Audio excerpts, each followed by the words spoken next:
ابن سینا د نړۍ د طبابت مخکښ نوم. د افغان دعوت چینل د خپرونو په لړ کې دا ځل د داسې یو عالم په ژوند غږیږو چې په ټوله کفري او اسلامي نړۍ کې مثال نشته. دا چې د دې عالم په اړه لا زیات وپوهیږو نو مهرباني وکړئ افغان دعوت چینل سبسکرایب او ویډیو مخکې در سره شیر کړئ. د لټون لوی ماشین یعنی ګوګل د هر کال اګست میاشت کې د ابن سینا زوکړه لمانځي.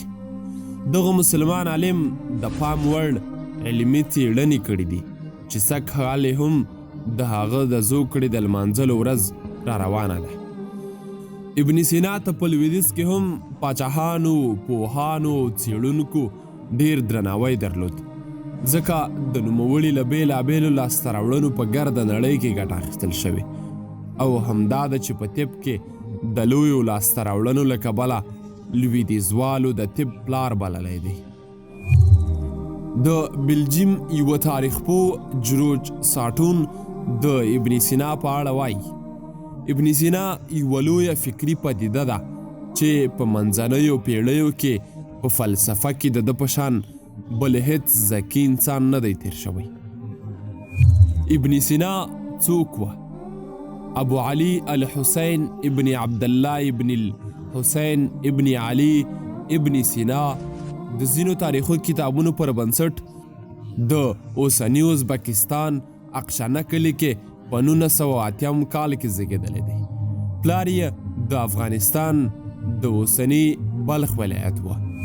ابن سینا د اوسني ایران همدان کې د 58 کلونو په عمر وفات شوی. نوموړی په طب او فلسفه کې د خپل وخت مخکښ عالم او سرلاری و. وروسته تر هغې چې د یو امیر په درملنه کې د هغه وخت د ټولې نړۍ طبیبیان پاتې راغلل، خو ابن سینا پکې بریالی شو.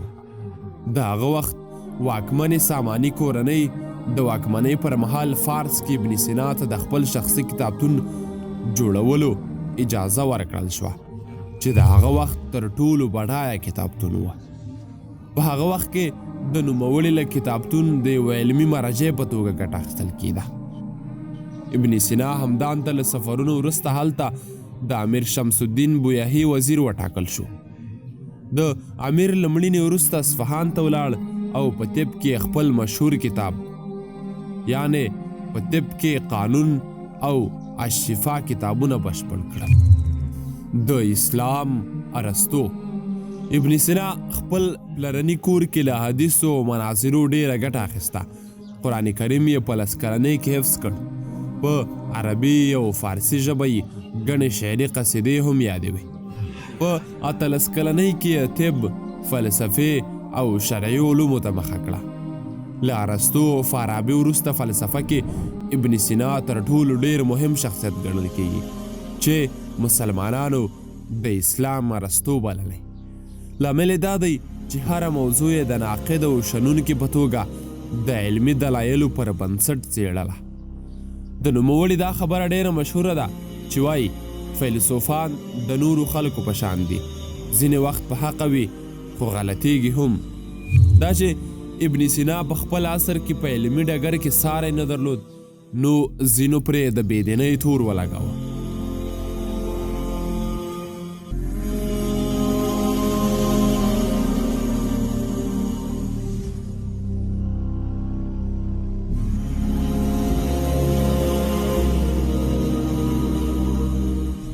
ابن سینا په شمسي دایره کې د زهره ستوری د تېرېدو نظریه رامنځته کړه چې بیا وروسته انګلیس ستورپوه جیري ماروکس په 18مه پیړۍ کې هم دا نظریه تایید کړه. د ستورو د څار په اړه ابن سینا یوه آله اختراع کړه. چاپېریال کې یې ګڼې لاسته راوړنې درلودې او په دې برخو کې یې ګڼ کتابونه ولیکل. په جیولوژي کې یې ګڼې څېړنې وکړې. د ډبرې، غرونو، معادنو، زلزلو، د وریځو، باران، ګرمۍ، کنګل کېدو، یخنۍ او شنې زرغونې یعنی د بوډۍ ټال رامنځته کېدو د کیفیت په اړه یې ډېرې څېړنې کړي. د ابن سینا د کتابونو شمیر تر 200 اوړي چې ډېرې په جیولوژي، بیولوژي او ستورپوهنه کې دي. په ریاضي، طبیعي علومو او طب کې هم مشهور کتابونه لیکلي چې تر 7 پیړیو پوهانو د یو معتبرې مرجع په توګه ګټه ترې اخیسته. د انسان د بدن غړي او هغه ناروغۍ یې تشریح کړې چې تل انسان ورسره مخامخ وي، لکه میننګیټس، زیړی او د مثانې تیږه. ابن سینا لومړی طبیب و چې د طب نړۍ ته یې رواني درملنه ور اضافه کړه او لومړی ځل یې د ګوګړه جوړېدو طریقه تشریح کړه، کیمیا یې شرحه کړه او د ګڼو درملو جوړېدو طریقه یې بډایه